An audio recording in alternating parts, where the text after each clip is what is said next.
আমার বন্ধু আমার কথা দিছিল যে সারা জীবন আমার পাশে থাকবি।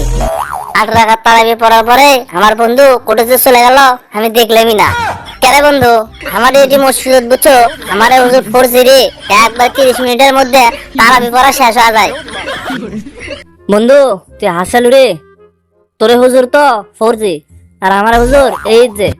সুরা আলহামদুলিল্লাহ কতে কতে আমি যে কোন দিক দিয়ে কয় এটা আমি নিজে বুঝি না বন্ধু। আর তোকে আমি কি বুঝাবো ক? বন্ধু মেলা তো মানুষের ইফতারি খাইলাম রে, আর এলে তারাবি টারাবি পড়ে মেলা ক্লান্ত হয়ে গেছি।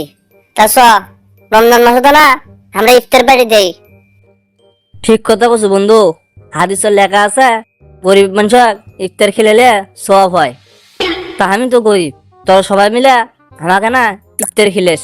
কেরে হারামি, তুই গরিব, তোর কাছে এখন আইফোন আছে, বাড়িতে আবার বাইক আছে, তুই কোন দিক দিয়ে গরিব হলো?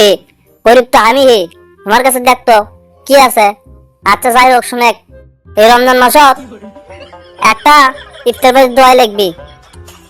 কেরে বন্ধু, তোর রোজাই তো হওয়া লাগে। তুই সারাদিন রোজা থেকে তোর গার্লফ্রেন্ডের সাথে কথা কোস, আবার তুই ইফতার পার্টি দিব। ইফতার করে কি করবো হে?